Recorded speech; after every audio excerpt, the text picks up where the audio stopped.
Friends, ഇവന്റെ പേരാണ് ആഷിക്ക്. ആഷിക്ക് സാമ്പത്തികമായിട്ട് വളരെ ബേക്കോട്ട് നിൽക്കുന്ന ആളാണ്. പത്രം ഇടാൻ പോക്കാന്ന് ആഷിക്കിന്റെ പണി. ഒരു ദിവസം ആഷിക്ക് അഹമ്മദാജിന്റെ വീട്ടിൽ പത്രം ഇടേന്ന്. അന്നേരമുണ്ട് ആഷിക്ക പത്രം. ആരാ പോളത്? ആഷിക്കേ പാപ്പ. ഓ ആഷിക്ക, എന്തെല്ലാം മോനെ? നല്ല നിക്ക. എനിക്ക് ഇവളെ അറിയോ? ഇവളാണ് എൻ്റെ ഒരേ ഒരു മോള് ഹിബ. ഡോക്ടറായിട്ട് എനിക്ക് വന്നതാണ്. അടുത്ത മാസം ഗൾഫ് പോണ്ടേന്ന്. അവരിവിടെ ഉണ്ടാവും. എന്തായി പറയുന്നത്? ആഷിക്കാൻ അറിയാമോ? ആഷിക്ക് ഞാൻ 10ാം ക്ലാസ് വരെ ഒന്നിച്ചു പഠിച്ചല്ലേ. അന്നേ ക്ലാസ്സിലെ ഹീറോ അല്ലേ ആഷിക്ക? ഹീറോ. എത്രയോ ജന്മമായി നിന്നെ ഞാൻ തേടുന്നു.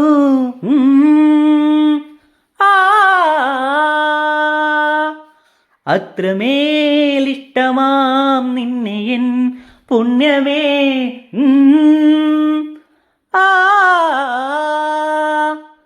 മോഹതീരങ്ങളും മൂകതാരങ്ങളും സാക്ഷികൾ. ഇവളെ എന്താ നിന്റെ കയ്യിൽ? അത് പാപ്പാ വേണ്ടിയാണോടി യാതിന്റെ വളർത്തിയത്? ആ ഒരു ഗതിയും പരഗതിയും ഇല്ലാത്തവരുത്തന്റെ കൂടെ പോകാൻ വേണ്ടിയാണോ യാതിന്റെ ഇത്രയും കഷ്ടപ്പെട്ട് പഠിപ്പിച്ചത്? പാപ്പാ, എനിക്ക് ആഷിക്കാൻ ഇഷ്ടമാണ്. പാപ്പ സമ്മതിക്കാത്തത് കൊണ്ട് ഞാൻ ആഷിക്കയുടെ അടുത്ത് ഇറങ്ങി പോവുകയാണ് പാപ്പാ.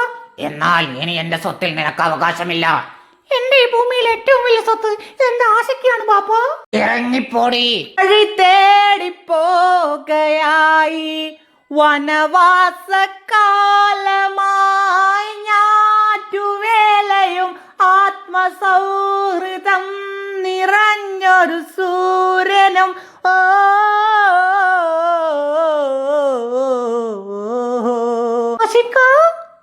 ഹിബ എനക്കിനി ഇഷ്ടാണ്. പക്ഷെ ഉപ്പാനും ഉമ്മാനും വെറുപ്പിച്ചിട്ട് ഒരു ജീവിതം ഞമ്മക്ക് വേണ്ട.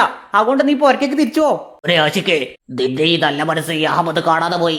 എന്റെ മോള് ഹിബയെ വിവാഹം കഴിച്ചു തരാൻ എനിക്ക് സമ്മതമാണ്. അങ്ങനെ പൂവൻകോയി തറവാട്ടിൽ ആഷിക്കും വലിയ വീട്ടിൽ തറവാട്ടിൽ ഹിബയും വിവാഹിതരായി. BBS കാരിയായ ഹിബ സാധാരണക്കാരനായ ആഷിക്കിന്റെ കൂടെ പത്രമിടാൻ സൈക്കിളിൽ യാത്രയായി. അപ്പൊ വീഡിയോ ഇഷ്ടപ്പെട്ടാൽ സപ്പോർട്ട് ചെയ്യാൻ മറക്കല്ലേട്ടാ.